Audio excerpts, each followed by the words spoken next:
ಬೇಸಿಗೆ ಆರಂಭದಲ್ಲೇ ಜೀವಜಲಕ್ಕೆ ಶುರುವಾಯಿತು ಹಾಹಾಕಾರ. ಬಾಗಲಕೋಟೆಯ ಮಹಾಲಿಂಗಪುರ ಪಟ್ಟಣದಲ್ಲಿ ಜನರ ಗೋಳನ್ನ ಕೇಳುವವರೇ ಇಲ್ಲದಂತಾಗ್ಬಿಟ್ಟಿದೆ.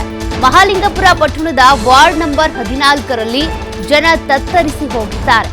ನೀರಿಗಾಗಿ 1 ತಿಂಗಳಿನಿಂದ ದಿನನಿತ್ಯವೂ ಕೂಡ ಪರದಾಡ್ತಾ ಇದ್ದಾರೆ ಜನರು. ಆದರೆ ನೀರಿನ ಸೌಲಭ್ಯ ಸಿಗ್ತಾ ಇಲ್ಲ.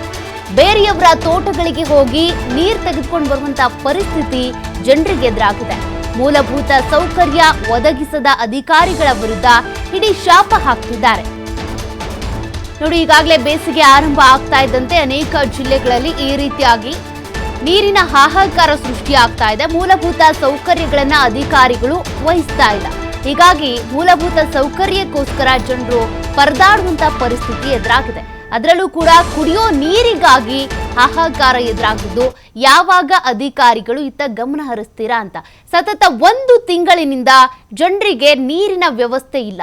ಹೀಗಾಗಿ ಬೇರೆಯವರ ತೋಟಕ್ಕೆ ಹೋಗಿ ನೀರು ತರುವಂತ ಪರಿಸ್ಥಿತಿ ಅವರಿಗೆ ಎದುರಾಗಿದೆ. ಕಿಲೋಮೀಟರ್ ಗಟ್ಟಲೆ ಕೊಡಪಾನ ಹಿಡ್ಕೊಂಡು ಹೋಗಿ ನೀರನ್ನ ಹಿಡ್ಕೊಂಡು ಬರುವಂತ ಪರಿಸ್ಥಿತಿ ಜನರಿಗೆ ಎದುರಾಗಿರೋದು. ಈ ರೀತಿ ಮೂಲಭೂತ ಸೌಕರ್ಯಗಳನ್ನ ಒದಗಿಸಿಕೊಡದೆ ನಿರ್ಲಕ್ಷ್ಯ ವಹಿಸ್ತಾ ಇರುವಂತ ಅಧಿಕಾರಿಗಳ ವಿರುದ್ಧ ಜನರು ಇಡೀ ಶಾಪ ಹಾಕೊಂಡು ಓಡಾಡ್ತಿದ್ದಾರೆ. ಬಾಗಲಕೋಟೆಯ ಮಹಾಲಿಂಗಪುರ ಪಟ್ಟಣದಲ್ಲಿ ಜನರು ಗೋಳಿದ್ದು, ಮಹಾಲಿಂಗಪುರ ಪಟ್ಟಣದ ವಾರ್ಡ್ ನಂಬರ್ 14ರಲ್ಲಿ ಜನರು ತತ್ತರಿಸಿ ಹೋಗ್ಬಿಟ್ಟಿದ್ದಾರೆ.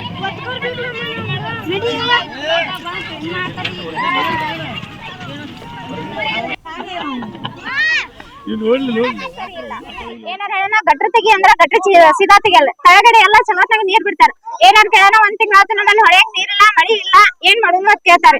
ಯಾವ ತರ ಬೋರ್ನಿಂದ ನೀರ್ ತುಂಬಸಂದ್ರ ಏನೂ ಇಲ್ಲ. ನೀರ್ ಕೇಳಕ್ ಹೋಗೋದು ಅಂದ್ರ ಮುನ್ಸಿಪಾಲಿಟಿಗೆ ಹೋಗತ್ತಾರ. ಹೆಂಗ್ ಮಾಡ್ಬೇಕ್ರಿ? ಸಣ್ಣ ಮಕ್ಕಳ ತಗೊಂಡ ನಾವ್ ನೀರ್ ತುಂಬ್ತೇವ್ರಿ. ಅಲ್ಲಿ ಇಲ್ಲಿ 4 ದಿನ ಆತು. ಇಲ್ಲಿ ಹೊಲ್ದಾಗ ನೀರ್ ಬಿಡ್ತಾರ, ಹೊಲದಲ್ಲಿ ನಾವ್ ನೀರ್ ತುಂಬ್ತೀವಿ ನೋಡ್ರಿ. ಇಲ್ಲಿ ಎಲ್ಲಾ ತರ ಮಂದಿ ನೀರ್ ತುಂಬ್ಕೋತಿ. ಅಲ್ಲಿ ಇನ್ನೊಂದು ಹೊಲ ಇದೆ, ಅಲ್ಲಿ ಹೊಲಗಡೆ ನೀರ್ ತುಂಬ್ತೀವಿ ನಾವು. ಲೈಟ್ ಸೀದಾ ಇಲ್ಲ, ರೋಡ್ ಸರಿ ಇಲ್ಲ. ಏನಾರ ಹೇಳೋಣ, ಗಟ್ರ ತೆಗಿ ಅಂದ್ರ ಗಟ್ರ ಸೀದಾ ತೆಗಿಯಲ್ಲ. ಕೆಳಗಡೆ ಎಲ್ಲ ಚಲೋತ್ನಾಗ ನೀರ್ ಬಿಡ್ತಾರ. ಏನಾರ ಕೇಳೋಣ, 1 ತಿಂಗಳ ಆತು ನಮ್ಮಲ್ಲಿ ಹೊಳೆಯಂಗ್ ನೀರಿಲ್ಲ, ಮಳಿ ಇಲ್ಲ, ಏನ್ ಮಾಡುದು ಅಂತ ಕೇಳ್ತಾರೆ. ಯಾವ ತರ ಬೋರ್ನಿಂದ ನೀರ್ ತುಂಬಸಂದ್ರ ಏನೂ ಇಲ್ಲ. ನೀರ್ ಕೇಳಕ್ ಹೋಗೋದು ಅಂದ್ರ ಮುನ್ಸಿಪಾಲಿಟಿಗೆ ಹೋಗತ್ತಾರ. ಹೆಂಗ್ ಮಾಡ್ಬೇಕ್ರಿ? ಸಣ್ಣ ಮಕ್ಕಳ ತಗೊಂಡ ನಾವ್ ನೀರ್ ತುಂಬ್ತೇವ್ರಿ. ಅಲ್ಲಿ ಇಲ್ಲಿ 4 ದಿನ ಆತು. ಇಲ್ಲಿ ಹೊಲ್ದಾಗ ನೀರ್ ಬಿಡ್ತಾರ, ಹೊಲದಲ್ಲಿ ನಾವ್ ನೀರ್ ತುಂಬ್ತೀವಿ ನೋಡ್ರಿ. ಇಲ್ಲಿ ಎಲ್ಲಾ ತರ ಮಂದಿ ನೀರ್ ತುಂಬ್ಕೋತಿ. ಅಲ್ಲಿ ಇನ್ನೊಂದು ಹೊಲ ಇದೆ, ಅಲ್ಲಿ ಹೊಲಗಡೆ ನೀರ್. ಮತ್ತಷ್ಟು ಡೀಟೇಲ್ಸ್ ಕೊಡ್ತಾರೆ ಪ್ರತಿನಿಧಿ ಗುರು ಹಿರೇಮಠ್. ಈಗಾಗಲೇ ಬೇಸಿಗೆ ಆರಂಭವಾಗ್ತಿದ್ದಂತೆ ಅನೇಕ ಜಿಲ್ಲೆಗಳಲ್ಲಿ ಇದೇ ಸಮಸ್ಯೆ. ಬಾಗಲಕೋಟೆಯಲ್ಲೂ ಕೂಡ ಜನರು 1 ತಿಂಗಳಿಂದ ಪರದಾಡ್ತಾ ಇದ್ದಾರೆ. ಅಧಿಕಾರಿಗಳು ಯಾಕೆ ಈ ರೀತಿ ದಿವ್ಯ ನಿರ್ಲಕ್ಷ್ಯ ವಹಿಸ್ತಿದ್ದಾರೆ ಅಂತ.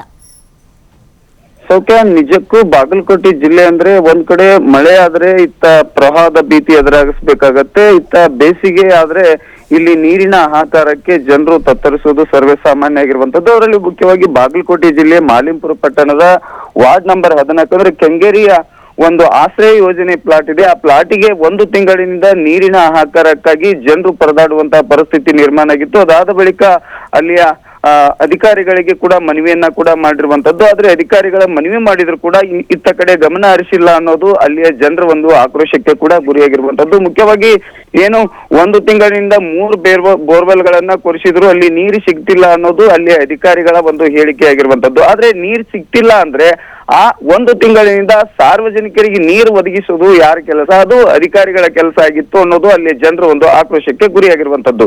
ಮುಖ್ಯವಾಗಿ 1 ತಿಂಗಳಿನಿಂದ ನೀವು ಬೋರ್ವೆಲ್ ಇರದೇ ಇದ್ದ ಪಕ್ಷದಲ್ಲಿ ನಮಗೆ ಟ್ಯಾಂಕರ್ ವ್ಯವಸ್ಥೆಯನ್ನಾದ್ರೂ ಮಾಡಿ ಅಂತಕ್ಕಂಥದ್ದು ಅಲ್ಲಿಯ ಜನರು ಒಂದು ಮನವಿಯನ್ನ ಮಾಡಿದ್ರು. ಆದ್ರೆ ಇಲ್ಲಿವರೆಗೂ ಕೂಡ ಯಾವುದೇ ಒಂದು ಟ್ಯಾಂಕರ್ ವ್ಯವಸ್ಥೆಯನ್ನ ಕೂಡ ಅಲ್ಲಿ ಮಾಡಿಲ್ಲ ಅನ್ನೋದು ಅಲ್ಲಿ ಜನರು ಹೇಳ್ತಿರುವಂತದ್ದು. ಮುಖ್ಯವಾಗಿ ಕಳೆದ 1 ತಿಂಗಳಿನಿಂದ 3 ಬೋರ್ವೆಲ್ ಕೊರೆಸಿದ್ರು. ಅದಾದ ಬಳಿಕ ಅಲ್ಲಿ ಟ್ಯಾಂಕರ್ ವ್ಯವಸ್ಥೆಯನ್ನ ಮಾಡಬೇಕಾಗಿತ್ತು. ಅದು ಎಲ್ಲವನ್ನು ಬಿಟ್ಟು ಅಲ್ಲಿ ಉರು ಬಿಸಿಲಿನಲ್ಲಿ ಹೆಣ್ಣು ಮಕ್ಕಳು ತಮ್ಮ ಖಾಲಿ ಕೊಡಗಳನ್ನ ಹಿಡಿದು ಬೇರೆ ಒಂದು ತೋಟಕ್ಕೆ ಹೋಗಿ ನೀರು ತರುವುದು ಎಷ್ಟರ ಮಟ್ಟಿಗೆ ಸರಿ ಅನ್ನೋದು ಇಲ್ಲಿಯ ಜಿಲ್ಲಾಡಳಿತ ಎಚ್ಚೆತ್ಕೊಳ್ಬೇಕಾಗತ್ತೆ. ಅಧಿಕಾರಿಗಳು ಏನಂತಂದ್ರೆ ಸರ್ವೇ ಸಾಮಾನ್ಯ ಬೋರ್ ಕೊರೆಸಿದಿರು, ಈ 2 ದಿನಗಳಲ್ಲಿ ನಾವು ಬೋರ್ ಸಿಗತ್ತೆ, ಅದಾದ ಬಳಿಕ ನಾವು ನೀರನ್ನ ಕೊಡ್ತೀವಿ ಅಂತಕ್ಕಂಥದ್ದು ಅಧಿಕಾರಿ ಒಂದು ಹೇಳಿಕೆ ಎಲ್ಲೋ ಒಂದ್ ಕಡೆ ಇಲ್ಲಿಯ ಜನರಿಗೆ ಒಂದು ಹಿಡಿ ಶಾಪವನ್ನ ಹಾಕುವಂತ ಕೆಲಸವನ್ನ ಮಾಡಿರುವಂತದ್ದು. ಆದ್ರೆ ಕೂಡಲೇ ಇಲ್ಲಿಯ ಉಸ್ತುವಾರಿ ಸಚಿವ RV ತಿಮ್ಮಾಪುರ ಅವರು ಹಿಂದೆ ಏನು ಆಶ್ರಯ ಯೋಜನೆಯನ್ನ ಕಲ್ಪಿಸಿಕೊಟ್ಟಿದ್ರು. ಅಲ್ಲಿ ಸಾಕಷ್ಟು ಸಮಸ್ಯೆ ಅಂದ್ರೆ ಒಂದ್ ಕಡೆ ನೀರಿನ ಸಮಸ್ಯೆ, ಇನ್ನೊಂದ್ ಕಡೆ ಚರಂಡಿ ಸಮಸ್ಯೆ, ಸಾಕಷ್ಟು